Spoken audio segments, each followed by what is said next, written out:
All right, welcome back to the Run.down post-game show. Knicks win 112 to 108 in some pretty high pressure moments, which probably shouldn't have been the case. But they win the game. Fourth straight win, first win in Toronto since 2015. It's been a while. It's been a long 8 years since we've won in Toronto, but we finally did it. Thibs gets his 100th win as a Knicks coach, and vibes are starting to get on the up and up. I am Sam. I'm joined by Jeff and Tyrese. So yeah, I guess we can start with that fourth quarter. That's really where the Knicks it seemed that they were going to cruise to another win. Deuce hits a couple of threes, really gets the team, gives the team some breathing room. And you're like, all right, we're going to cruise to a win. It was 108 to 97 or something. They were up 11 at one point. No, they were actually up 16 at one point. We were up 105-89 with a little bit under 4 minutes left, and then yes, there we go. Somebody missed a three. Mitch got the offensive rebound, quickly got it on the move with 12 seconds on the shot clock. He missed an open three. They went down. Gary Trent Jr. got fouled and hit 3 free throws. That was the peak of the game right there. It was right. Up 16, and then there was a big 6-point swing that started the downfall.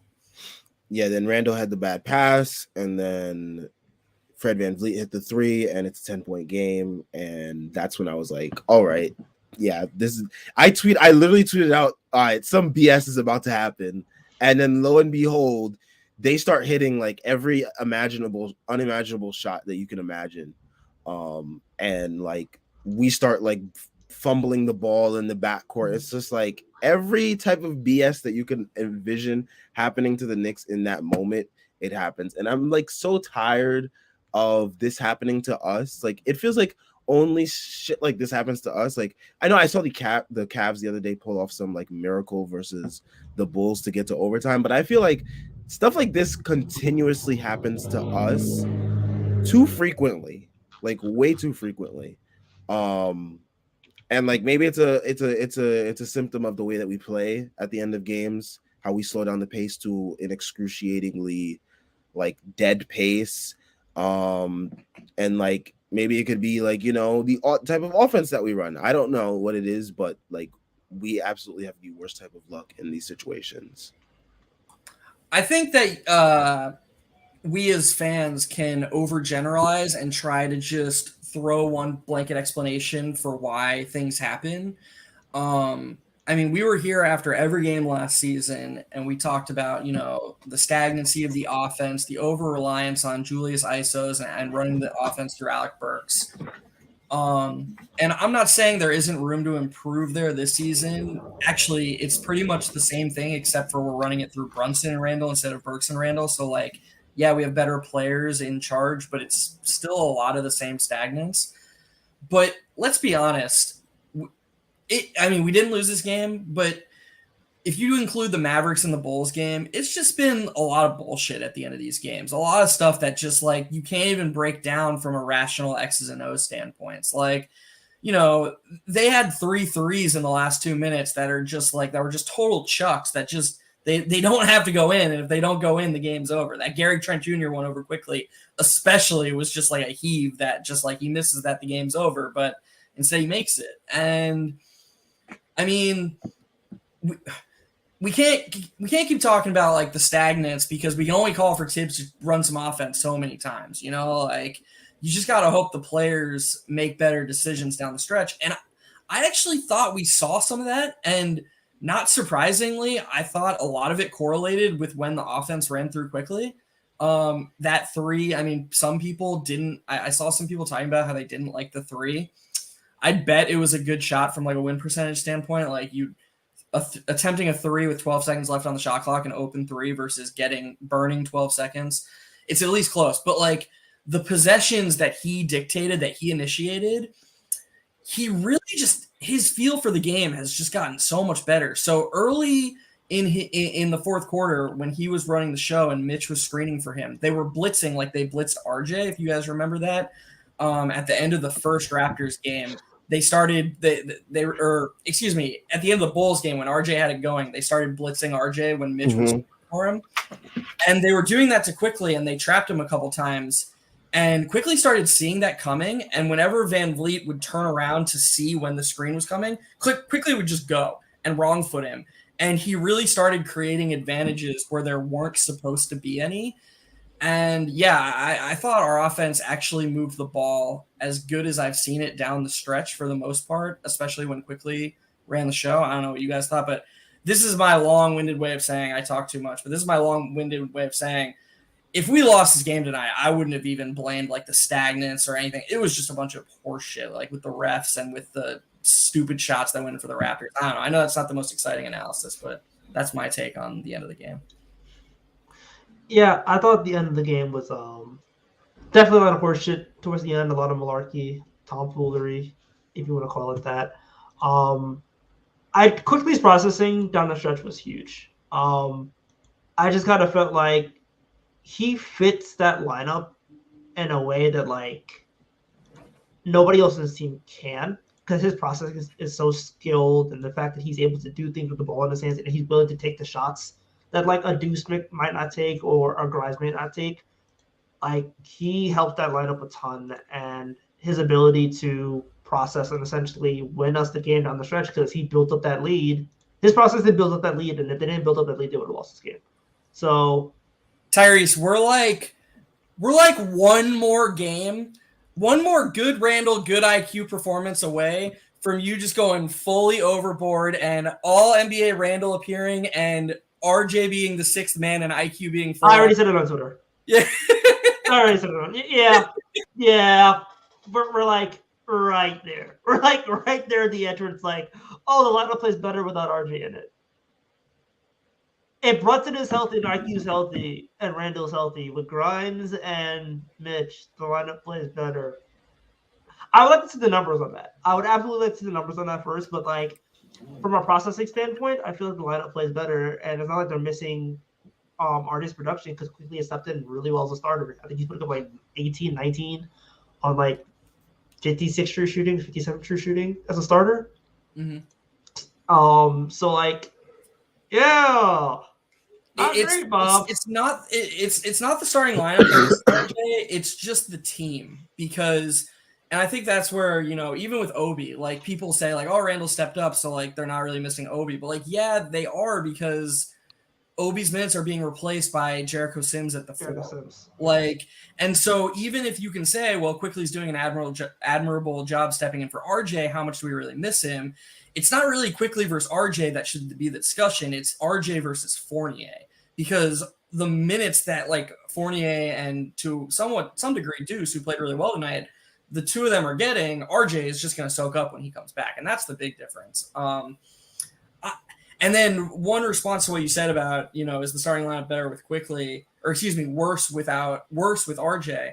I'm not sure it's RJ as much as it's just Quickly. Like, I would bet if we replaced Grimes with Quickly and put RJ in at small forward, we'd be like, oh, should Quickly be the starting shooting guard? Like, I think Quickly is just a really good basketball player. That's true. Yeah, he's very versatile to the point where like you can slot him in at any spot, and like there's a debate like, oh, should he be starting over this guy? Because like things just like flow way differently with him in that lead ball handler role, as well as just like when he's on the court in general. It just all this does though is it's gonna eventually have to force Thibs to, you know, expand his role even coming off the bench, which we are like very discouraged of him doing because like he hasn't shown any evidence of that. But I mean, like he would basically be a super six man on like any other team where like he's the guy coming off the bench, but like he's playing like starter minutes, or like he's playing close to starter minutes. Like, he's Tyler Hero essentially. Where Basically. Tyler Hero still plays like 33 minutes a game, and he's essentially coming from the bench like last year. Yeah. So yeah, like he's the super sub. And just, you know, one last thing on Quickly, I guess that's where we're starting, to toot his horn a bit more. You could make the argument that when he checked in with 5 seconds left in the third quarter through when Toronto called a timeout when we went up 11 with like 8 or 9 minutes left in the fourth quarter, that was the biggest 3-minute stretch of the game. Like Toronto had cut it from 17 to tying the game. And then when quickly checked back in, we were up 1 with 5 seconds left. And Hartenstein was in at power forward next to another big. Randall was on the bench. I mean, I don't know about you guys, but the vibes were low for me. I was just like, oh, this is another loss to Toronto. This team is so annoying. And quickly pretty much single-handedly drove the lead from 1 to 11. He had a 6-point stretch on his own. He with no help. Like it's my biggest complaint about this stretch has been I don't get why Deuce and Quickly are the ones who are thrown into the fire next to the Hartenstein-Sims front court. They're already at a disadvantage as initiators because they're just not right now. More so Deuce than Quickly, but they already struggle even with surrounded by good players. So now you're saying, okay, you're going to play with guys that the defense has no respect for. They're not going to even like care about. Good luck. And like, what does Tibbs expect it to look like most of the time? Like, of course it's going to look rough and lousy, and I just don't get it. But tonight he handled it well, and we took the lead from 1 to 11. And in my opinion, that was arguably the most important stretch of the game. Yeah, for sure. So I mean, I guess we can go through the box score real quick. Randall led the way. He started things off with an insane first quarter. I mean, that was probably one of the most insane quarters I've seen by Nick in a very long time. What was it, like 19 points on like 5 of 6 from 3 or something like that. At one point, it looked like he had tied the Knicks record for most threes in a quarter. But they took back one of the threes. But he finished with 32, 11, and 3. It was funny. There was a tweet that was going around. There was a couple of tweets. Someone had tweeted that like, oh, if Julius Randle drops 50, like they're gonna switch watching sports to like badminton or something. And like everyone was retweeting it in like the first quarter because like Julius was going crazy. And like he looked like he was on pace for like a 50 ball in that first quarter. I mean, he had basically like 20 in the first quarter almost, but like things slowed down, as JB and other guys started getting going. So he finished with 32, 11, and 3 on 10 of 22 from the field. Hit 6 threes. So, pretty great performance from him. Once again, he's continuing to, be consistent with the scoring. But yeah, he led the team in scoring tonight. And then you had JB with 26, 5, and 8. JB really, picked things up in that fourth quarter, especially getting that key and one down the stretch. That really helped like ease my nerves at the very least. Cause like once he got that and one, I was like, whew, all right, now let's hit the free throw. Because he was in his head even earlier today with the take foul free throw. Like he missed it and like he looked pissed once again. And I was like, oh, he's still in his head about the free throws. But he ended the game finishing. I think he hit like the rest of his free throws for the rest of the game, basically. No, he missed another one. He missed another one? Okay, but yeah, after that he was like 5 of 7. So I mean, like pretty good recovery on the free throws from him today. But the two leading guys today were, Randall and Brunson. How do we feel about their performances today? I think the thing that I like the most about Randall, and I'm going to be real quick here because he's Tyrese's guy, so I'm very interested to hear what he has to say. I'm curious to see if he's going to be able to rein it in at all. But you're just not seeing – not only are you not seeing the really bad defensive possessions as much anymore, there was 1 or 2 tonight where he just got lost. But, I mean, whatever. That's going to happen. Yeah, it was you're actually seeing him go above and beyond to, like, make help plays and, like – sometimes his energy isn't always pointed in the right direction, but whatever. Like we'll sign for an engaged, energetic Julius who's looking for ways to help outside of his primary assignment any day of the week. Like sign me up for that right now. And he tried to help. He tried to help on another chase down block. He missed it this time, but the effort was appreciated nonetheless. I know he had his shot going, but like, from a purely rational standpoint, like how many of his threes were like great shots? I don't know. Like, I don't know how to judge that because I don't know what it's like to be an NBA player in the zone. There were bad shots. There were bad Right. shots, but when you're in the zone, Yeah. it's kind of like excusable. Like I was Yeah. sort of in awe in like every other shot after was like even more difficult than the last one, and he just kept hitting them. Yeah. But yeah, he slowed down after that first quarter. I think the Raptors game plan not only that, but like just him just naturally like settling into like the game itself, like just he cooled him off. But yeah, like those were bad shots. But like when you're in the zone, and not to capitalize. not to like make excuses, but the Raptors pretty much have their strategy is pretty much the refs won't call fouls every time down, so we're going to get into you every time. Like Fred VanVleet should, if this was like a preseason game, would have had 13 fouls on Randall alone. He was just basically He's a hack. They're all hacks. They're all hacks. And Randall is so strong, he makes that contact look normal. He's not, a 6'11", 110-pound walking flail like Siakam, who just, gets a foul every time he's blown on. And so, I mean, Randall, there's some excuse to be made.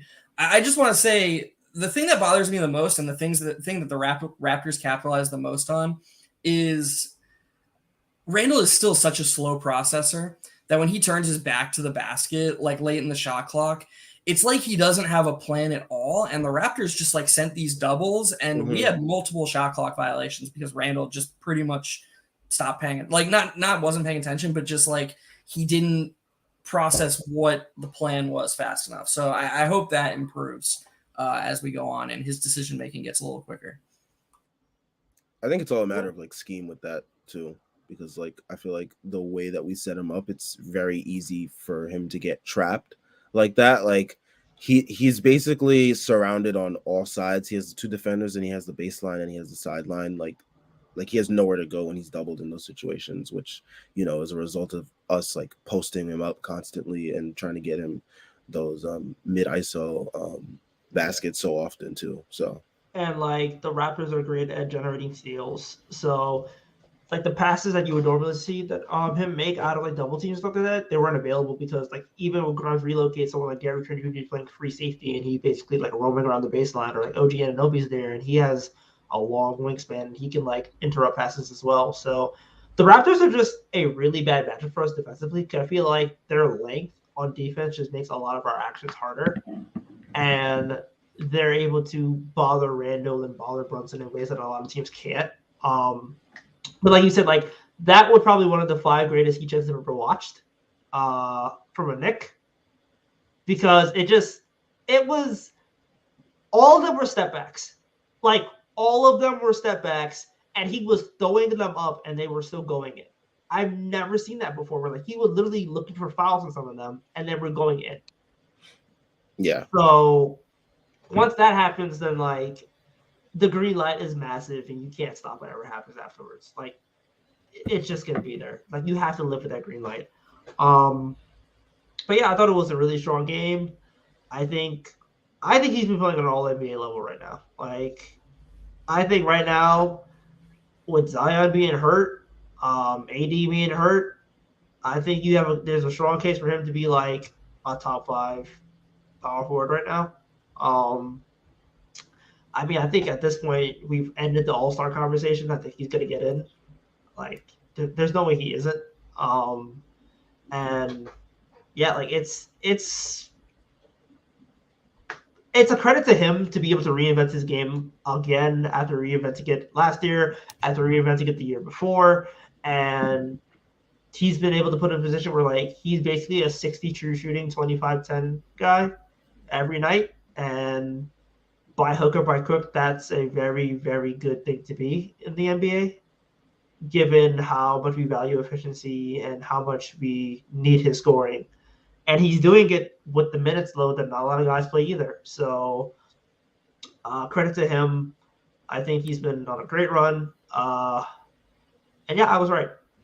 Everybody can suck it. I was right.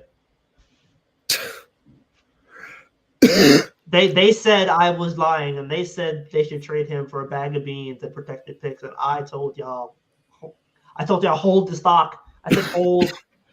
I treated it like GameStop. Buy the dip.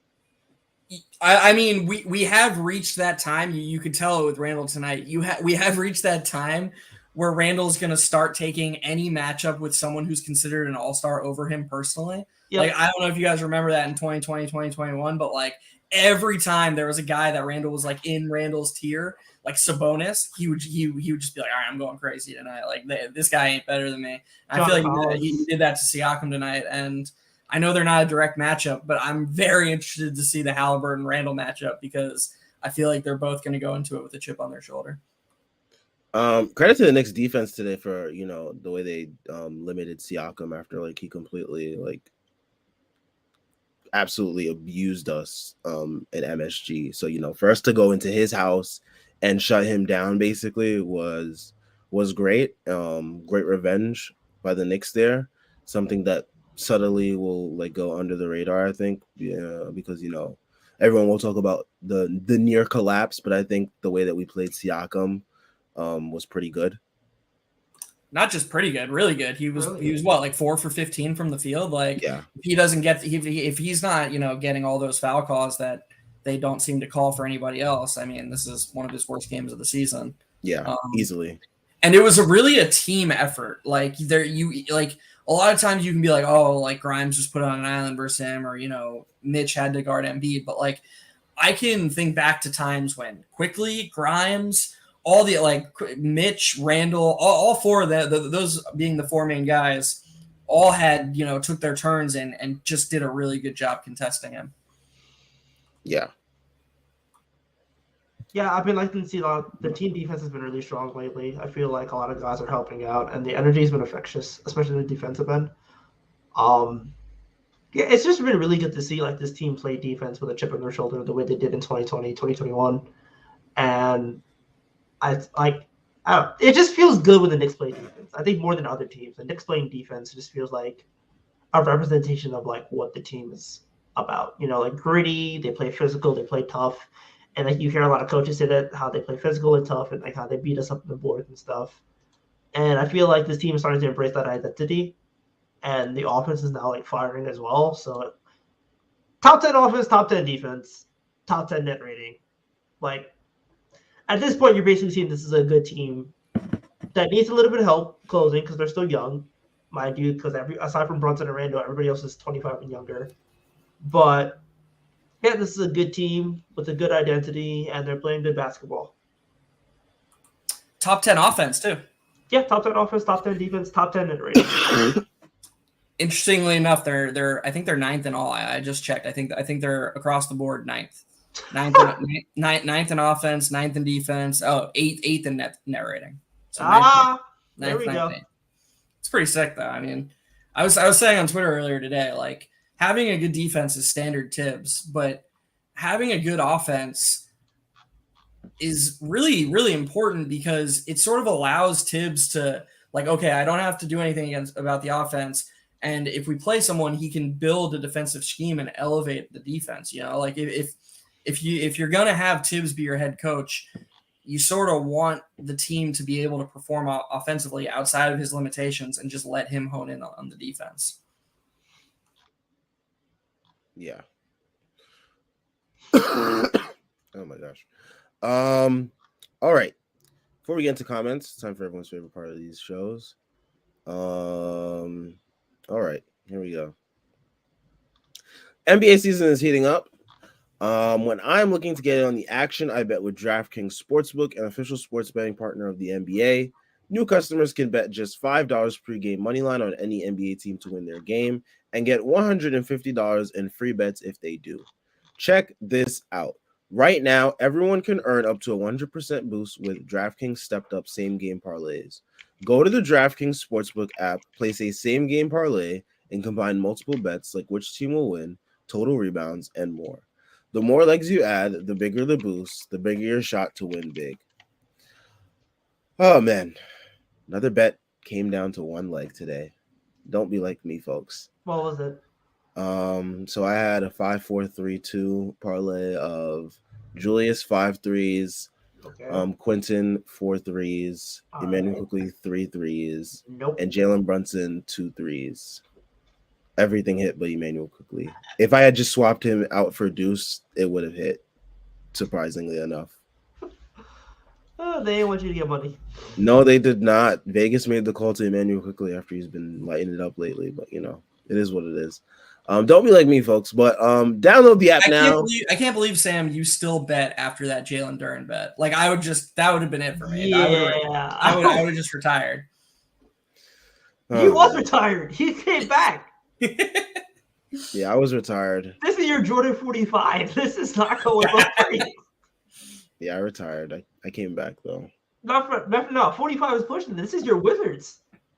No. This is your Wizards, bro. Oh. I'm getting my lick back, man. I'm getting my lick back. One way or another, I'm getting it back. What's the number we gotta call? Anyways, download the app now. Sign up with code TBPN. Place a $5 pregame moneyline bet on any NBA team to win their game and get $150 in free bets if they do. That's code TBPN only at DraftKings Sportsbook. Minimum age and eligible restrictions apply. See show notes or show description for details. All right, enough about my gambling. Let's talk about the Knicks and how they won this game. Chris Bernhardt says Raptors play defense like 4-year-olds at the park, just slapping and throwing elbows at you. That's a great like comparison. They definitely play like that. The defense that Fred VanVleet is allowed to get away with is just absolutely insane to me, and I think it's because he's short. The refs have sympathy for him. But and everybody's in on it. Wally was praising him tonight. Wally was like, "Oh, look at how strong and his strong and stout defender." It's like, no, he's like slapping our players. Like, what are we doing here? Just like the way they play is so, like, you can tell it's a lot of just them being tall. They don't look all long and like annoying and slapping you and like. I mean, Donovan Mitchell had the perfect like explanation for like when he played against them. Like he had a quote after the game, and like everybody was quoting it. Like, yeah, everybody hates playing against the Raptors. They're mad annoying. Yeah, like it's just weight in the water ball, and it's just dudes who are just gonna come out of nowhere and slap you and take you to the gutter.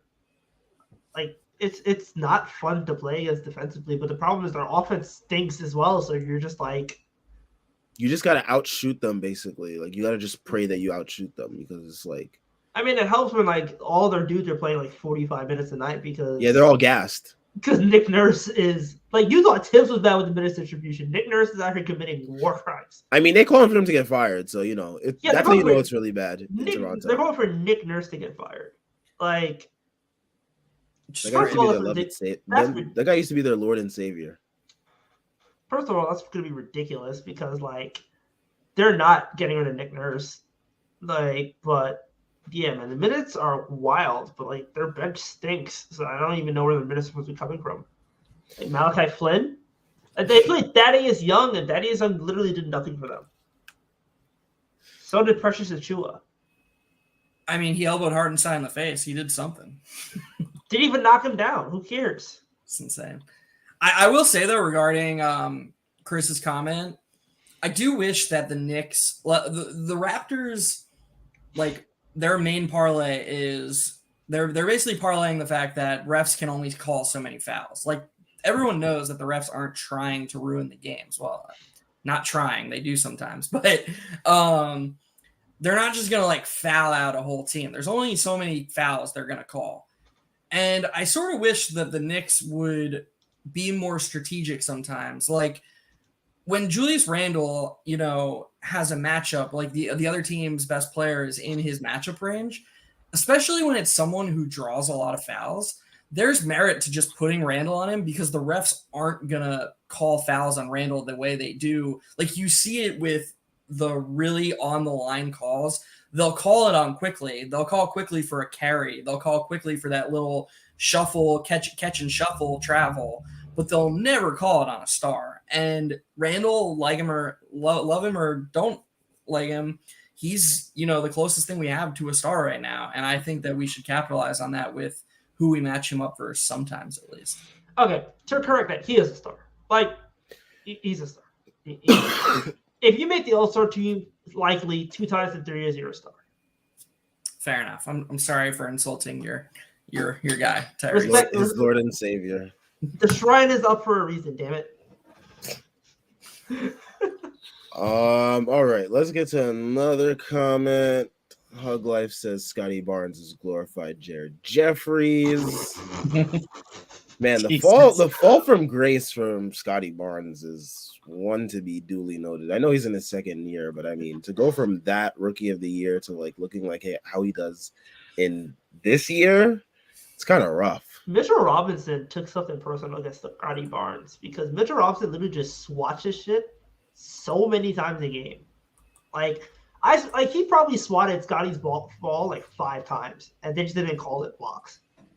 Like he was. Well, I mean, he got fouled out today because some of those weren't fouls. They weren't, but like Scotty Barnes was just getting demolished on both ends. Or like he couldn't score against Mitchell, and then Mitchell would just come back to the other end and dunk it. Like, what did Scotty Barnes do to Mitchell Robinson? I'm not sure, but. And also, what was he doing that final possession? There's no way Nurse wanted him to do that. Like, go inside the arc. Taking it to it all was moronic. And he missed. Yeah. And he missed the follow-up. It's bad, man. It's bad. He's had a rough second year. Like, there's sophomore slumps, and then there's whatever Scotty Barnes is going through. It's bad. Yeah. He does not want to shoot. I've never seen somebody go from rookie of the year to not want to shoot. It's Ben Simmons-esque. But he just does not want the ball. I think he only took I don't even know how many shots he took, but how many of those shots were straight up. He took 10 shots tonight. Syndrome. And a lot of those 10 shots came in the fourth quarter when they were trying to come back. It's that jumbo guard syndrome. And some of them think he's a point guard. What? Let them keep thinking that. They're like he's a point guard, he's a center. I don't know what he is, but I know right now he isn't good. It's surprising to me they don't run more through Van Vliet. At least based on this game. If they ran some sort of motion offense, there is something there to their sort of wing heavy unit because in a vacuum, OG, Siakam, Van Vliet, Trent, and if Barnes last year is the true version of him and this is just slump, that's 5 good players. This should work on some level, and they shouldn't be what they are now. I don't care if they don't have a bench. This team should be better. And so I understand Raptors fans' frustration with Nurse if they think his offense isn't, geared in the right direction or if it's not creative enough. I don't know what their critiques are of him, but I get it. If I was a Raptors fan and these guys were on my team, I would expect them to be better. Yeah. Yeah. Someone's house is burning on your block? Dude, I don't know. The freeway out here is just wild. You just hear stuff. Ugh. But yeah, they look so lost offensively, and they should not be lost given their personnel. Gary Trent Jr. is a legitimately good player. Also, I don't know what they're going to do with Gary Trent Jr. I feel like they might trade him because he has the team option. He has the player option this coming off season, and I mean, he's not a shooter. He's not a passer or somebody who really plays significant defense. But he's just a shooter. Yeah, he's just a shooter. So are they just going to trade everyone though? Couldn't you see Masai doing that? First of all, Masai seems like one of those guys who played a lot of Madden growing up and enjoyed building the franchise more than having it. So I could see Masai enjoying just being all right, let's start over. Let's see what I can do with Scotty Barnes and a bunch of draft picks. Let's go that route. I could definitely see that. Yeah. But also Siakam and Van Vliet, they're both close to 30, right? Mm-hmm. Yeah, Van Vliet. I think Siakam is 29, and Van Vliet might be 29 as well. This is a Knicks postgame, so let's veer it back to that. That is the most underrated part about what the Knicks are doing right now, is that aside from Randall and Brunson, everyone is 23 and under. This isn't supposed to be a team that's legitimately contending. And obviously we don't think this team is contending at the highest level, or at least I don't think you guys do either. But what they're doing is impressive. This isn't like if this was another team, if you just put the Oklahoma City Thunder with this roster and this success, this would be like the success story of the season, in my opinion. You've got an average roster of under 24 years old, and they're top 10 in all the advanced stats on both sides of the ball. This is a good team. And yeah, I mean, I think we as Knicks fans, like, not that we shouldn't have complaints, but should just be perfectly content. But I just think we should be really happy. Should feel vindicated. But have you ever considered the fact that Jalen Brunson won't lead us to an NBA Finals, which means that this team sucks and he should blow up everything? Why are we not trading everybody for 2 draft picks? I actually had a pretty interesting conversation with my dad last night. I was talking to him about I think Brunson, I don't think he can be the best player on a championship team, but would you say we all agree that he can be the starting point guard on a championship team? Of course. Yeah. So, and then would you guys agree that Quentin Grimes is about as ideal a fit at shooting guard as it gets next to Jalen Brunson? Yes. So what is the next step? Like, because I don't think we're getting rid of Randall. I think Mitch is like rounding into becoming a good fit next to Randall. And so is our next step basically betting if RJ makes a leap or not? And if he doesn't make a leap, we basically try to get a wing, a better version of, is that our next step? Basically. Yeah, I think so. Like, I feel like at this point you kind of know from the front offices all season that like, they're like, you know what? I said it coming into season. I was like, it's Randall and RJ essentially playing for who's going to be in the team when the big trade happens. And at this point, Randall is playing himself into being a part of the team for the long haul, whether you're a fan of that or not. It's up to you. But at the same time, like, it's going to be hard to trade the guy who's made two All-Star teams and is right now your best player for a guy who may not even make one and does not look like your best player of the 3. And when he's not playing, the 6th man is coming in, and he's basically got the lineup going without a hitch. So I kind of feel like at this point, you're looking at maybe, okay, what can we get for RJ Barrett? They tried it last year with Donovan Mitchell. They weren't comfortable making the trade, given the unprotected picks. I feel like now that you have a star and like another star-esque player, like, okay, would you say that Jalen Brunson and Julius Randle are both top 40 players right now? Yeah. So at that point, yeah. So I think at this point, Sam, you're muted, by the way. I was coughing. But yeah, I would say if they continue to play in the way they are right now, yeah. Yeah. So like, I think having 2 top 40 players on the roster this year, when last year they barely had a top 50 player. I think now the front office is more inclined to make that trade. Like, if Donovan Mitchell was available this offseason, I feel like it happens. But last offseason, like, there were too many unknowns. Now it's, okay, we have Grimes. We know he fits in. We have IQ. We know he fits in. Randall's playing like a star. He's going to be at the All-Star game. Mitchell Robinson is playing like an all-defensive caliber player. Like, now we have 2-year sample sizes of guys. Brunson had a really good playoff run. It's basically extended out to the regular season for this year in a high-usage role. It really just kind of feels like you're looking for RJ Barrett to make that leap. And if he doesn't make that leap, then you can use him as, like, the basis of a trade because of the salary. And you could probably save yourself some of the depth that you would normally have to trade out in a deal like that because RJ Barrett carries a big cap hit now. I'm not sure, though, that – and I know you were just saying that name, but to go along with what we're saying, I'm not sure that Mitchell is the guy that, like, the front office wants. Like, in the sense of, I think they understand that Brunson needs a Grimes next to him. I think they want a star on the wing. And whether that's Jaylen Brown, I think that, or whether it's RJ Barrett, like, I think they're legitimately invested to see if RJ Barrett can make that leap. But I think if the time ever comes when they're like, okay, like, either RJ Barrett, we're not sure he's going to make the leap, or a star is legitimately available, I think they're going to go after someone to replace RJ at the 3 because I think they really like the Brunson Grimes dynamic in the backcourt. LeBron. That's what the interview is about tonight. He's requesting a trade to the Knicks. I mean, they can't trade him this season, but this all season. Don't sleep. Former agent Leon Rose Worldwide West.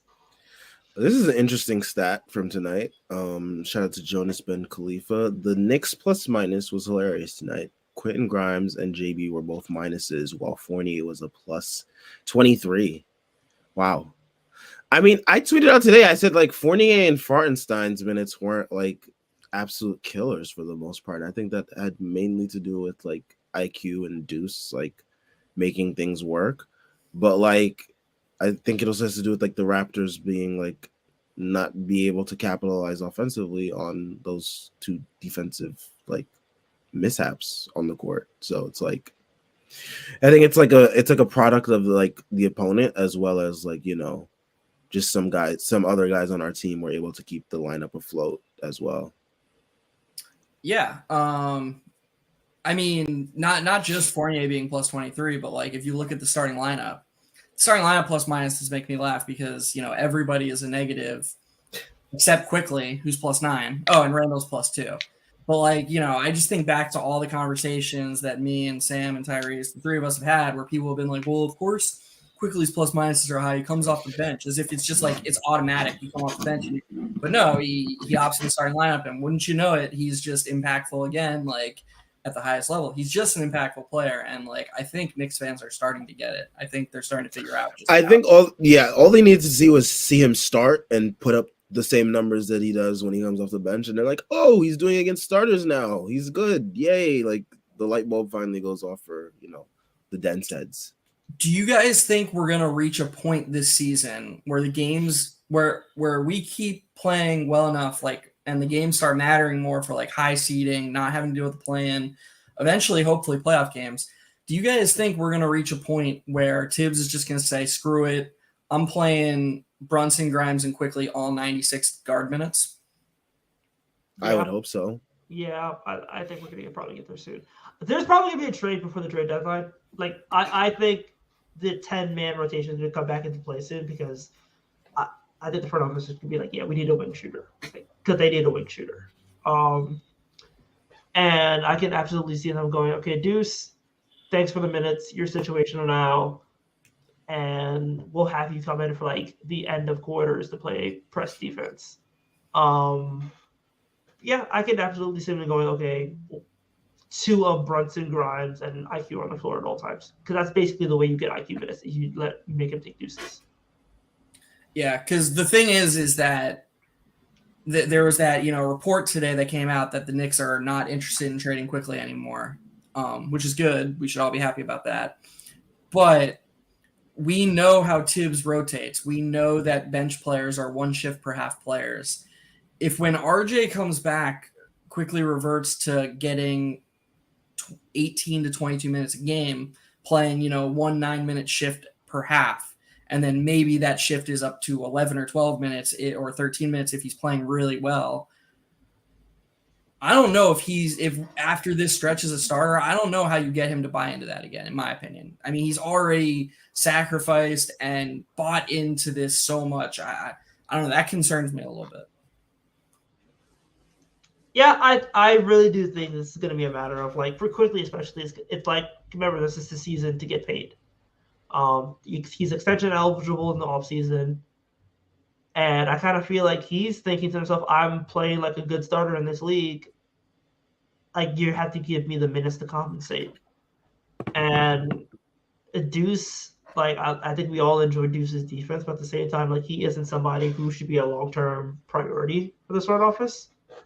Just given the fact that they have so much draft capital and how easy it is to acquire talent and how easy it is for this front office themselves to acquire talent, that it's hard for me to go, well, you have to keep Deuce's minutes in the rotation. Because I'm like, if you could just give 12 minutes to Quickly more and take it from like 22 minutes to like 33, 34 minutes, then I think that's a win. I totally agree. I mean, as much as like I want to see as many young guys in the rotation and on the court as possible. I mean, Deuce isn't playing like he played tonight every single night, so it's like he's either hit or miss on offense. And like we all said, we all admire the defense, but offensively, if he's not hitting shots like he did tonight, then it's like it's very rough out there.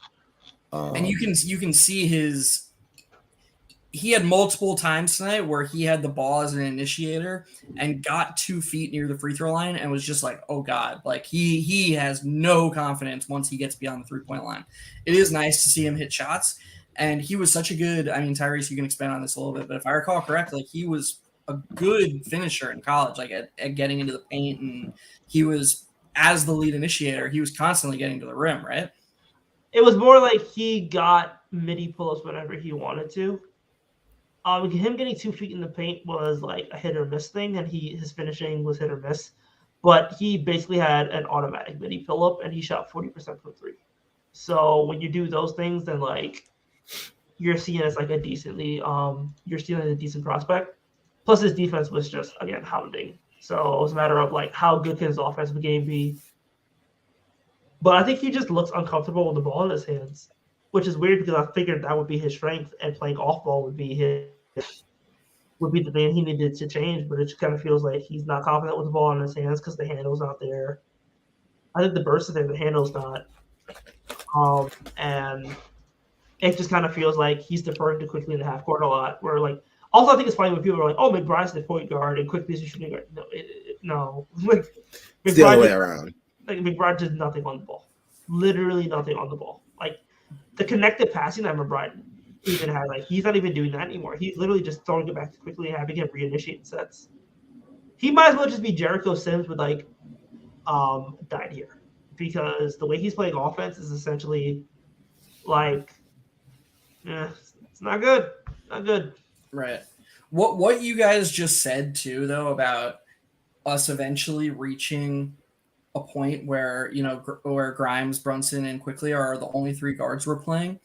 It's why there's a ton of value in emphasizing the versatility of players, because if you create a shift, or excuse me, a rotation where it's Brunson and Grimes start, Quickly comes in for Grimes, Grimes comes in for Brunson, and then Brunson eventually comes back in for Quickly, you know, you have that little sort of, you're getting them all 15 minutes a half or something. Well, we're now seeing that Grimes can play the 3 because he's the starting small forward next to Quickly right now, and he's more than holding his own as a small forward. Now, all of a sudden, take that to the next step. Well, does it have to be Grimes is coming back in for Quickly or Brunson's coming back in for Quickly in the second quarter? What if RJ is struggling, but both Quickly and Grimes have it going?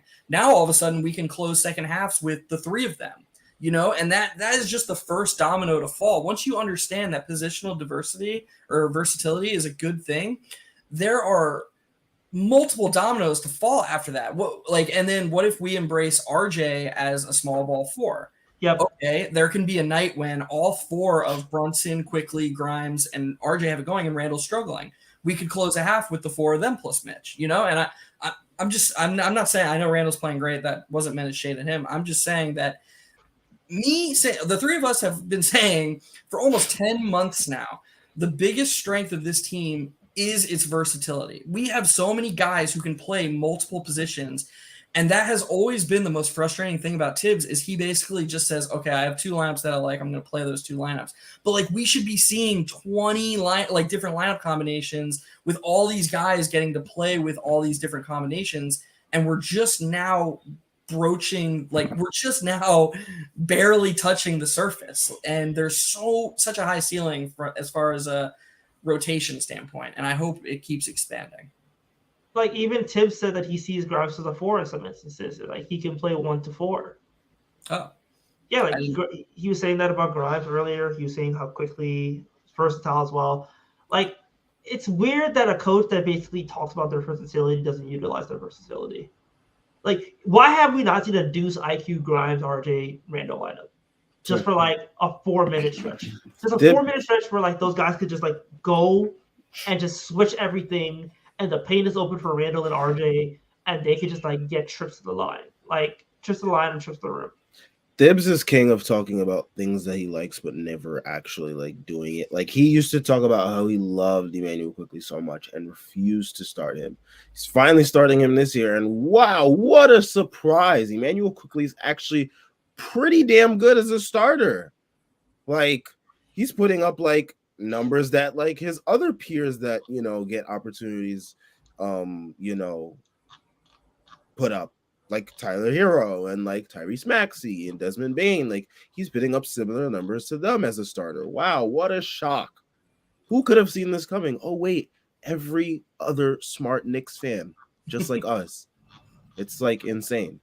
But yeah, I mean, like it all relates back to like all this lineup versatility that we've been talking about.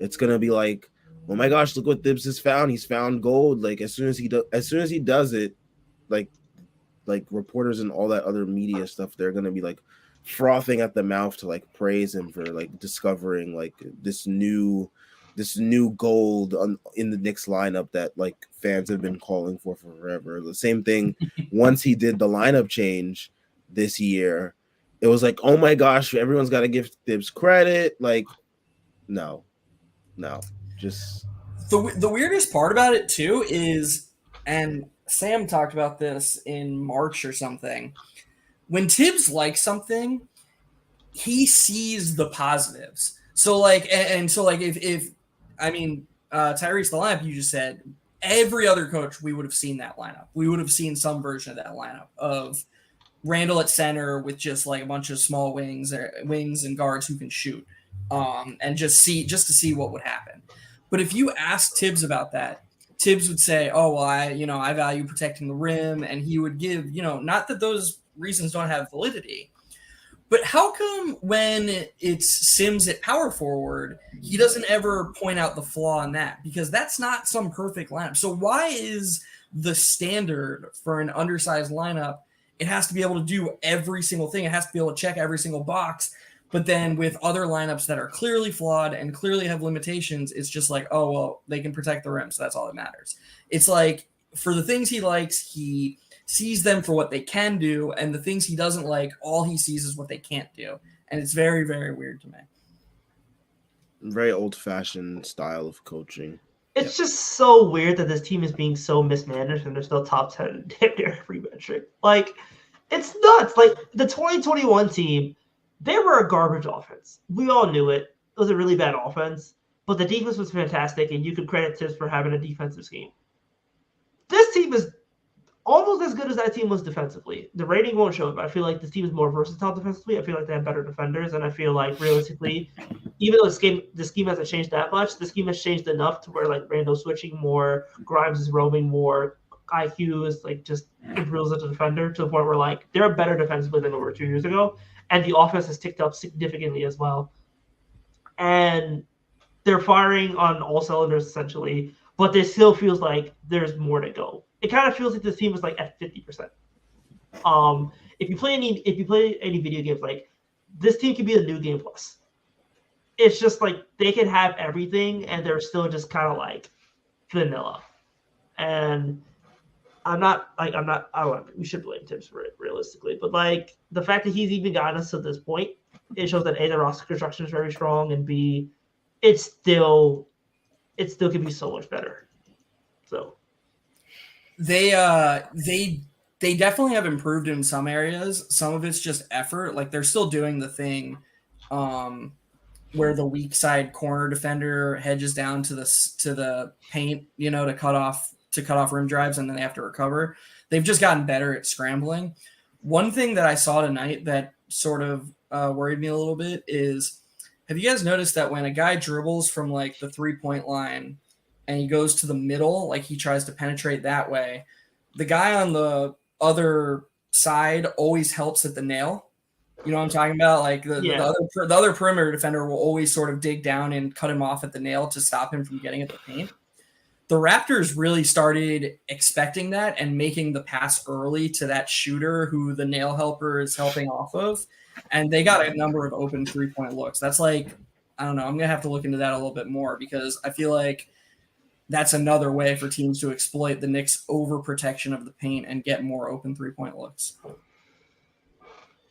Yeah, there's so much low-hanging fruit. There's so much low-hanging fruit in this team. Like, I remember that they started off poorly as well because they were like fighting for their lives in purgatory before the Grimes change, and since then they basically won 12-5. They've been 12-5 since then. So yeah. So yeah, like they it just. Did either of you guys hear this bar from Wally? Nothing like that deodorant that smells like winning. Wow. Wally was on. Well, I don't know what he was on, but he was on something that should not be licensed in the United States because he was saying some shit, to put it lightly. He was just saying some shit. I don't know why they stopped casting Han. Han was great. I liked Han. Yeah, Han's much better than Wally. And I thought Han they was took I thought they took Wally off because of the whole Tyrese Halliburton thing. I was like, oh, interesting. But no. They just wanted to try Han, I guess. I mean, like, and then they have the B team tonight. Couldn't even get us Ed Cohen, Jeremy's cousin. But like, shout out to the friend of the stream, Jeremy's Cohen. But like, yeah, Wally is not my cup of tea. I don't think he's anybody's cup of tea. All right, let's see what other comments we have. All right, Jordan Bub getting us into the next game versus the Bucks. What is that, Monday? Monday, yeah. Oh, so we got no weekend. Finally, no Saturday or Sunday games, yo. Oh my gosh. It feels like every week the NBA has been plotting for like me to go into work on Monday with a Knicks loss on my mind. But thankfully we don't have a game on Saturday or Sunday. So Monday versus the Bucks. Jordan Bub asks, well, how do we stop Giannis? Any suggestions? And how did the Knicks attack the Bucks defense? You don't stop Giannis, and you try to. I mean, the Hornets. I mean, you gotta ask the Hornets what they did today, because, like, my God. I mean, if you look at that box score, what? Yeah, Tyrese, you didn't see? The Hornets were up 84-60 at halftime in Milwaukee. Yeah, Giannis finished with 9 points after dropping like 40 in like 5 of the last like 7 games or whatever it is. Like, we gotta ask the Hornets whatever they did, and we gotta try and do that. But with the Bucks, I know that their defense is like really like allowing like 3-pointers to be, you know, I mean, LaMelo went 7 for 13, PJ went 5 for 10, and Terry Rozier went 6 for 15. I think that tells you all you need to do against the Bucks, because the Bucks will allow you to shoot as many 3-pointers as possible. It's just a matter of can you hit them. The way Randall's been shooting the 3-ball, hopefully you expect him to continue this. Grimes, you know, some days he can be really aggressive with his shooting, other days he cannot be. Today quickly was 0 for 3 from 3, you know. JB was 3 of 6, so you know, you're just hoping that guys are able to hit their threes against the Bucks, because I feel like that's going to be the great equalizer. That's always the great equalizer in basketball, but I feel like against the Bucks that's like really key because they allow so many threes to be shot anyway, so it's just like yeah, that's as good a breakdown as you get. I mean, the 3-point shooting is going to matter. Julius Randle's going to matter because if Drew plays, Brunson's going to be in hell. Yes, that's going to be a rough matchup. I know you guys don't really like him. I'm a big fan of watching Drew Holiday play basketball. I think he's one of the most talented defenders. I hate watching him play the other side of the basketball. Offensive Drew Holiday is a sin. Second option Drew Holiday, get him out of here. Ever since that Bucks run to the finals where he's straight up shot the bed against Brooklyn, I do not trust that man with the ball in his hands. Yeah, I don't care how good his stats look. He hit like some of the biggest shots that playoff run though. He did, which was so weird. It's so weird. Like him and Chris Middleton, they were like shitting themselves for like whole games, and then fourth quarter comes like 2 minutes to go, and they're like magically hitting like every single impossible jumper, making every single defensive stop. It was the weirdest shit ever. It's just incredibly strange to me that like a team can win a title the way they did. In terms of, you know, beating the Nets in a Game 7 on the road. I know Kyrie and Harden were hurt, but like they still had to win an overtime game on the road against Kevin Durant playing close to the peak of his powers. And then beating a really good Suns team in the final. Like that Suns team was really good, definitely good enough to win a championship. And people came away with it and were like, I'm not sure. I'm still not sure about Giannis and Drew Holiday, who was the second best player easily on a championship team. Not sure about him either. That's just, I don't get that. Like on some level, if you're good enough to be the second best player on a championship team, we shouldn't nitpick and we should just like appreciate that, in my opinion. But my opinion isn't almighty. So I have lost money betting on Drew Holiday being the second option. And there it is. So he can get out of here. I I just cannot trust Drew Holiday. I can't trust him offensively. I really can't do it. And I mean, today kind of gave you like a little sneak preview in terms of like how the defensive attention is probably going to be on Brunson. I mean, 6 turnovers today. That was pretty rough. You can probably expect a similar output maybe against Drew Holiday, who's going to be way more aggressive than I think than the Raptors were defensively, because I think the Raptors defense was mainly focused on Randall, and even then he still was able to get his shit off. Yeah. But I think we saw last time we played the Bucks, it was rough for JB. I mean, between Javon Carter and Drew Holiday, they really made it hard on him. Yeah. Those are 2 guys that pester the shit out of him. So quickly, if he starts, will be important because he's going to get that Grayson Allen assignment. He's got to cook that. Like we need him to be even better than he's been recently. And if RJ's back, we need RJ to be the guy like immediately. So whoever starts next to, in that spot, they're going to be important. Sam, you just reminded me of one thing I wanted to rant about a little bit. Mm-hmm. We need to stop the unnecessary double teams. That's going to drive me insane the rest of the season. Just because Scotty Barnes has Jalen Brunson in the post, you don't have to okay, Scotty Barnes is going to shoot a fadeaway 8-footer. If he beats you with a million 8-footers, just let him do that. We don't need to double off him and then leave a 3-point shooter open.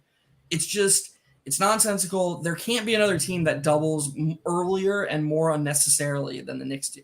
We had one where Randall went and helped Brunson in the corner, led to a wide open dunk underneath.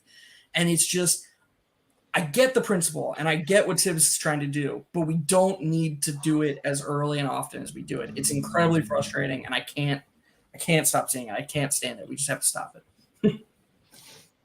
It just shows lack of discipline, but lack of trust that that the guy is going to be able to hold his own for that one possession. It's not like you're constantly in a mismatch situation where you need to do that.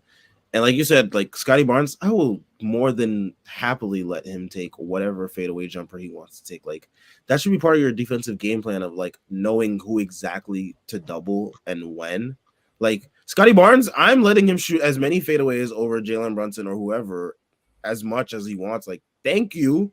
That is turnovers basically. The first time Scotty Barnes uses his size on Jalen Brunson and gets a layup because there wasn't a double, okay, start sending doubles then. The first time he does it, just let him prove that is a matchup worth doubling. And I'm pretty sure when Grimes had him in the post, we were sending doubles. And it's Tibbs is he's trying to create a culture of effort. And so he's okay, if I send a double, people will start scrambling. They're going to do it or they're not going to play. And I get that, but it's at the same time, it's you have to understand the analytics of the situation, understand shot expectation. Scotty Barnes from 15 feet, he's not going to score at a higher rate than an open 3-point shooter. And it just doesn't make sense. And yeah, I don't know. I don't get it.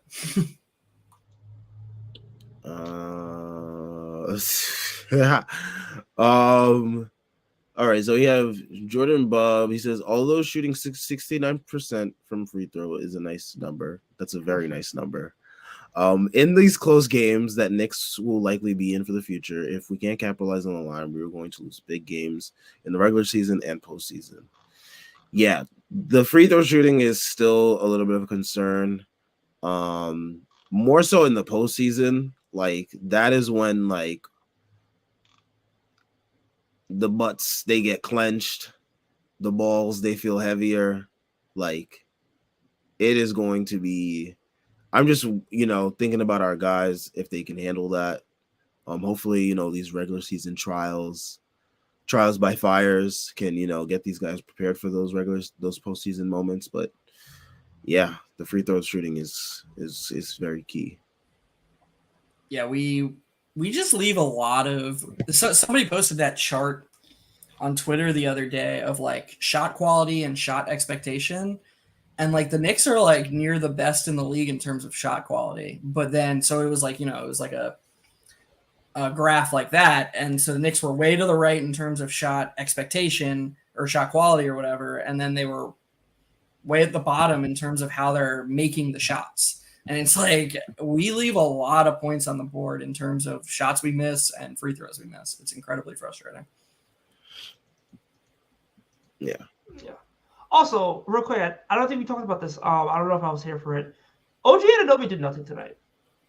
Yeah, he was a ghost. And like Anunoby Wally was on the broadcast, like saying like he's like fringe all-star. I was like, Wally, let's. I mean, he is, but at the same time, like he's winning Defensive Player of the Year. Him or Jaren Jackson Jr. are winning Defensive Player of the Year, and Julius Randle made him look pedestrian. So you meant defensively then? Terry. Yeah, defensively. It's like his. I mean, the Raptors won his minutes. He was +5. He had 13, 9, 2, and 3 steals. Like, I just didn't feel him. Like, yeah, he didn't. I was like, there were points in the game I was like, oh shit, OG Anunoby's playing. Like, oh shit, I didn't like realize he was on the court because like he was like so quiet. But I think like it's like mainly because like guys like Fred VanVleet and Gary Trent were hitting like the most BS shots ever to end the game. So it was just like that banked in 3 from Fred VanVleet made no sense. My God. That is when I was like, all right, here comes the BS. Here comes the BS. Here comes the devil magic. Here it comes. I've seen some people like I think we all expect the Raptors to like make some trades at some point. I've seen some people like float out the idea of like getting OG Anunoby, and my retort to that is, as much as I love OG Anunoby, what is he doing on this team?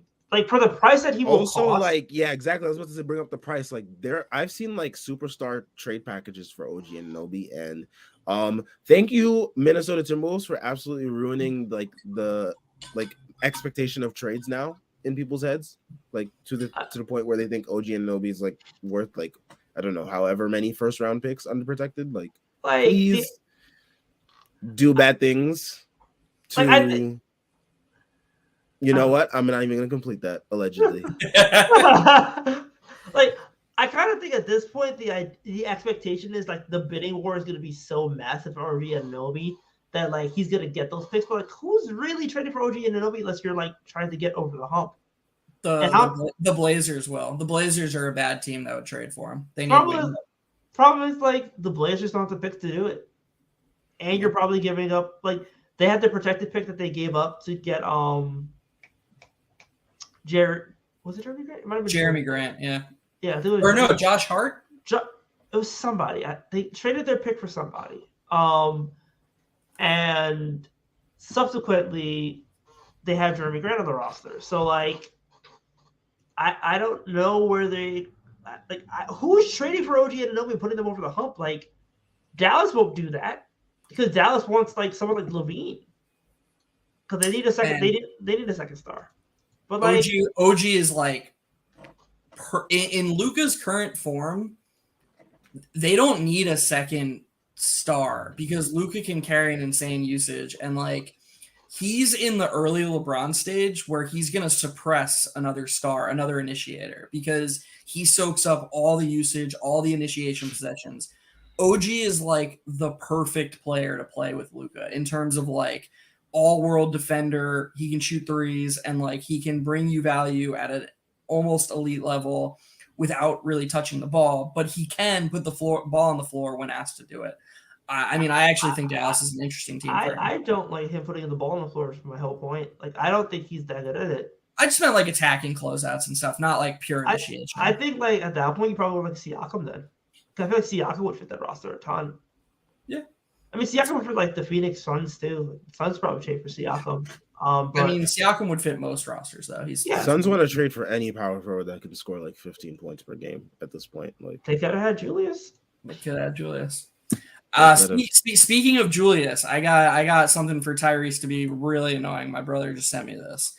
ESPN's real plus minus rankings. Number 1, Luka Doncic. Number two, Jason Tatum. Number 3, Nikola Jokic. Number 4, Julius Randle in the entire NBA. Oh my God. Also, in the last month, Julius Randle leads the NBA in total points. Him and Luka are tied for number 1 in total points. I saw on the Macri post game a few nights ago, he also leads the NBA in 3-point attempts, like over the last month or something. That's crazy. Like, for somebody who's 6'9" on a power forward who really made his name playing bully ball to like have the trigger. And I remember I was talking about like he doesn't pull as many threes because he turns them into long twos. He's essentially eliminated the long two from his shot diet, turned them all into threes, and he's still shooting 35% on that volume. And that's the thing. Like we probably haven't praised Randle enough, and I'm being serious. I don't think we praised Randle enough on this post game. The big difference between what he did 2 years ago and what he's doing now is how he's getting his output. Because none of his shooting percentages are like jumping out at you as like, oh, he can't sustain this. He's shooting below 35% from 3. It's like 34.9%. It's 35% now. Yet his true shooting percentage is almost 60% because he's shooting all threes or inside 10 feet or free throws. That's all he shoots now. Like those 10 to 20 footers. I mean, yeah, you see him every now and then, especially down the stretch, but they're pretty much gone. And credit to Julius and credit to Tibbs. Like we all like to hail on Tibbs, but like it's not like Randle went out and like decided to do this himself. There was a plan in motion here, and somebody presumably said to Randle, like, you have to shoot from smarter spots. Here are the spots we want you shooting from. And so kudos to both of them because, you know, Tibbs for giving him the game plan and Randle for embracing it and doing as well as he has with it. Proved me wrong for sure. Like he's shooting 60% from like the free throw line floater, essentially, which is nuts to think about. And like the 2 years ago, like the baseline fade, he basically doesn't take those anymore. Like the spinning baseline fade that he basically was cashing in from the left side and like missing from the right side, he's essentially turned it to an ad rip attempt, or he's like taken a couple steps back and just made it threes. So like his shot diet has been good. The above the break 3 has been working. I still feel like he has another like good hot streak in him where he just goes crazy for a couple games, and like I think he gets closer to like 36-37%. But yeah, he's just, I think before this year he basically had like 8 games as a Knick where he took more than 10 threes, and now in this season alone he's essentially taking like 10 threes. Like him taking 10 threes isn't weird anymore. So yeah, Tyrese, I have an article coming out for Strickland on Obi soon, hopefully. And here I basically present the different avenues that we can go with Obi. You know, like we could trade Julius, we could trade Obi, or we could keep them both. And under the trade Julius standpoint, which I come to the conclusion that we're not and we should not trade Julius, I say Randle took a whopping 47% of his shots between 5 feet and the 3-point line in the We Here season. So almost half of his shots basically were mid-range shots. That number is down to 27%. So he's almost cut them in half. And 44% of his shots are threes this year. So he's shooting, which leaves 30% at the rim. So he's cut mid-range attempts in half, and now he's shooting almost 3/4 of his shots either at the rim or from behind the 3-point line. And there's a lot of volatility in whether shots go in or not, as we've seen from Julius Randle's last 2 full seasons. But what there isn't volatility with is if your shot selection is smart. You can control how you shoot, or where you shoot from. And Randle, if he is committed to this style of play, he will be a sustainably very good offensive player for the next 5 years, at least, in my opinion. He's going to make that contract look like a bargain. Like, it's going to be, like, I don't think people realize it's a 406 base. So if he makes the All-Star team, if it's 4-117, he's made the All-Star team 4 years in a row, and the team has made the playoffs 4 years in a row. That contract looks like a steal. Because like you look at Zach LaVine making 35% of the cap. Let's not get carried away with 4 All-Star appearances in a row, Tyrese. I'm saying like if he makes the max value on the contract, yeah, it'll be 4-117, and that means he's made the All-Star team 4 years in a row, and they've made the playoffs 4 years in a row. I don't know if he makes the All-Star team 4 years in a row, but then again, but I think he was gonna make it this year. 4 years in a row. I didn't think he was gonna make it this year, and he proved me wrong. And if he's gonna keep playing like this, well then. Tyrese, you know what's gonna be fun? The pod when Randall makes his 5th All-Star game in 6 seasons, and Sam's like, "All right, I was wrong." Like that's when Sam comes to terms with like, "All right." Dude. Oh my God! At that point, he's the greatest Knicks. He's the greatest Knicks of all time. But anyway. Wow. Sam's so annoyed. Wow. Who's Bernard King? I don't know. Wow. Patrick Ewing couldn't do this. Not in this era. He's better than Chris Bosh all time. Give me a break. Let's not be fair. All right, let's start another civil war. Let's start another war with Raptors Twitter. You know. Raptors Twitter going to war with Chris Bosh still? Yeah, Raptors Twitter hates Bosh. Exactly. Not what I saw when that comment was brought up last Really? time. Either them or NBA Twitter was just pissed at like. Yeah, I think it was NBA Twitter, which is really upset in general, but they're always upset, so whatever. True. Also, let's laugh at the Hawks really quickly. They're down 21 to the Lakers. Oh wow! All right. The Lakers have kind of. I mean, they'll probably end up blowing it because I said this, but they've kind of. Yeah, they will. Take Hawks money line live. LeBron is playing and showcasing himself for New York, so that's all that matters. Virgil X asks an interesting question. If we saw this from IQ last season, I guess like the starting role and like him producing in the starting role, would Brunson still have happened? Yes. That was 2 years of tampering. Brunson was going to happen. Like, because there was no downside to not signing him. I think that, first of all, I sort of take issue with the idea that we didn't see this from Quickly, because if we weren't seeing this IQ, there wouldn't have been so many people like the three of us who every post game were like, Quickly needs to play more. Quickly needs to play more. Like, we weren't just making that up. It was just so. Yes, he's improved. Specifically, he's improved from like 0 to 10 feet, but I feel very strongly about the fact that we did see this Quickly last season, and he should have started, and he should have been able to create a meaningful, do we need a point guard or do we just roll with Quickly conversation. He wasn't allowed to do that. I'm really happy we have Brunson, so whatever. I mean, I guess it worked out. And I agree with Tyrese that we would have gotten Brunson anyway because of the Leon Rose connection. Okay. Fair. Menno F asked, he asked, but yeah. It baffles me that people needed to these last however many starts to see how impactful IQ is. How do you think his minutes will look when RJ is back? I hope they at least are in the high 20s, if not 30s, but I expect them to be around 24 to 28. Okay. I mean, I'm okay with him playing like 28 minutes a night. So 28 would be fine. If I would sign for 28 right now on the dotted line. I think it'll be close. I think it'll be more in the 20 to 24 range. Which is you can't do that. Because at that point, like you're gonna start hearing leaks.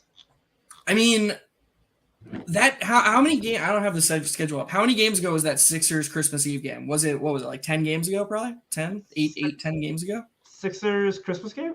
Yeah, that was like 8 games ago, right? A couple, not sure. So we lost 5 in a row, and the Sixers game was the 3rd game in that losing streak. So that would be 3. So that would be a Sixers game, then 2 more losses, and then now we've won 4 games in a row. So it was 6 games ago. Yeah. So we're only 6 games removed from and I'm thinking about this because it popped up on Twitter today. Some random non-Knicks fan posted a video of Quickly playing an amazing defensive possession and said, boy, I love watching Emmanuel Quickly play defense. It was in that Sixers game, and my first thought was, because Sam tweeted about it when the game happened, he said, I remember your tweet, Sam. You were like, how the hell do you take Emmanuel Quickly out after what just happened? He pulled him with 8 minutes left in the fourth quarter. And wouldn't you know it, it was immediately after that 24-second shot clock violation the Knicks forced. Tibbs was like, oh, got to get Quickly out of there. Got to get Grimes back in. Quickly was better than Grimes that game, and Quickly played 22 minutes, including not playing a single minute in the last 8 minutes until maybe there was an injury. Maybe Brunson got hurt. I don't know. Brunson got hurt, and Right. then that's when Quickly came back in, or else he was going to finish the game with, like, what, 21 minutes played or something like No, that? less. He was going to be like 18. It would have been, yeah, because he played the last 4 minutes. So, yeah, he would have, he had 18 minutes played when he checked out, and he wasn't going to play another minute unless Brunson got hurt. That was 6 games ago. So, I get Quickly's been good. We all love Quickly. Tibbs is just going to have to prove to us that he can play Quickly 28 minutes off the bench before I believe that it's going to happen. I think that he likes his rotations. He likes overtaxing the starters. He believes in that. And I think that I'm worried that Quickly is going to go back to 18 to 22 minutes a night when he's not starting. Sadly. So back to the Bucks. Andrew Claudio of Knicks Film School. Shout out to him for pulling up. He says Bucks are low-key beatable. Started 9-0, 16-14 cents. Keep up the great work, fellas. Thank you, Andrew. The Bucks. I mean, the Bucks, they always seem to have our number. Like, some opponents, like, no matter how bad the team is at the moment, like, even when the Nets were, like, in the midst of their spiral, like, they still, like, beat the shit out of us. Like, so, like, I just, like, some opponents, I just don't trust us to beat them, no matter, like, how beatable they seem. But, you know, I mean, we'll see. It depends on who's playing for the Bucks that night too, because the Bucks, they have a weird thing where, like, some nights they'll rest dudes. Like, sometimes Giannis will be out with, like, a knee injury. It's, like, really just rest for him. So we'll see who plays. It's gonna be an MSG, so I assume Giannis will want to play. But yeah, I mean, I'm gonna get a little crazy here, Sam. all right. Not only do I think that the Knicks can beat the Bucks, and the last 2 seasons we've had a couple of really nice games against the Bucks. The huge comeback at Milwaukee, and then the game at the start of the We Here season when Elf and Frank each hit 5 threes when we just blitzed the Bucks. That was a stupid game. I think if I was creating, I'm curious to hear what you guys think about this. I think if I was creating tiers of teams I want to see in the playoffs, let's say we're the 6th seed. Teams I want to be the 3 seed. I think the Bucks would be in the top tier. I think the Bucks and Cleveland would be the 2 teams I'd want to play the most. Yeah. And then the Celtics and Nets would be the 2 teams I'd want to play the least. Yeah. I probably lean more towards the Cavs. I just like our matchup against them better. I just think Giannis is just gonna, like, absolutely beat our skulls, and, like, once it turns into playoffs, I feel like Giannis just, like, turns into, like, a different, like, animal. I mean, he's already been beasting in the regular season this year, but, like, he's someone I just don't want to see in the postseason. Yeah, there's definitely an outcome where we just get blitzed because they hit a bunch of threes. But going back to what I was saying earlier in the show, I just kind of trust Tibbs to create a defensive scheme that'll at least make Giannis work for his production. He'll build a wall and trust our ability to scramble. And I'm not saying we're going to shut Giannis down. I'm not that kind of guy. I don't believe in that. I think Giannis would get his. But if you have to choose, I actually think that we have a better chance of relatively stopping Giannis because he's a slightly more exploitable offensive player than we do of stopping Durant or Tatum. I just don't think we have any chance of stopping Durant or Tatum. And so I agree with you about the Cavs. I think the Cavs would be number 1 team I'd want to play. I think that would be really interesting just because of we almost got Mitchell, didn't get him, that whole thing. It also has the potential to be very unbearable because you know that subset of Knicks fans is just waiting to talk about how, oh, see, I told you should have traded for him. Yada, yada. Yeah, they couldn't wait. I mean, the other day when he dropped 71, they were all, like, wiping their tears on the timeline of, like, we didn't get those Mitchell. Oh man, I'm gonna cause bodily harm to myself. It's like they're so ridiculous. It's like, get a grip. Like, I was able to watch the performance without having any tears in my eyes. I was able to just enjoy good basketball. You know, a lot of Knicks fans should like try that. Like, we have a good team going, and you know, the Cavs have something good going, and you know, both And can exist. It's a very disingenuous thing too, because they're acting like we would be this team and then add Donovan Mitchell to it. But Yeah, no, it's like, no, a we'd be lot of- gutting like half of this roster to like get him. exactly. A lot Gutting of half the rotation that's actually like producing right now. Exactly. Yep. Oh well, you know, some fans, you know, they just like to be Yeah. miserable. Yep. I say Thanks this for the as- comment, Andrew. You guys do great Yes. work too. Yes, thank you. I say the miserable comment as like someone who used to do this post game like on the verge of like wanting to end it all, but allegedly. Allegedly. There was this one game last year where like I was totally like defeated. I don't remember which game it was. I think it was like a Nets game, maybe. It was one of the games where it had to be the Nets game when we were up 29, no KD, no Kyrie, no Simmons, and we Yeah, I blew think a it 29 was. point lead. I think it was, but yeah. I mean, that was a rightful like reason to be miserable, not like, oh my gosh, like this guy that we should have traded for just like went off against like this total other team, not even against us. Because like people were talking about the Donovan Mitchell thing, like he scored the 71 versus us. He beat the shit out of the Bulls. We should all be like rejoicing because like F the Bulls and their fans because they were talking hella cash shit last year. But yeah. All right. I think this is a good place to end before we really get off the deep end. Myself included. I think the cough medicine is getting to me. But yeah, we'll be back on Monday night after the Knicks play the Bucks. Hopefully we get another win, extend this winning streak. You know, let's get another win streak rolling. Let's get the vibes back up in the fan base. Facing the Bucks. Make sure you guys like and subscribe. We're on our way to 1K subs, so you know all that you do helps us out a ton. Shout out to everyone that left a comment. Tons of comments tonight. We weren't able to get to all of them, but we had a pretty great discussion about the Knicks going forward and you know how they can approach this season. We appreciate all of you for tuning in. You know, helps us out a ton with growing the channel. Check out everything Strickland related in the description if you haven't already. Links to the Patreon, merch, Twitter, and merch. Sam, this is the new Strickland mellow sweatshirt. Oh, 3 to the Dome.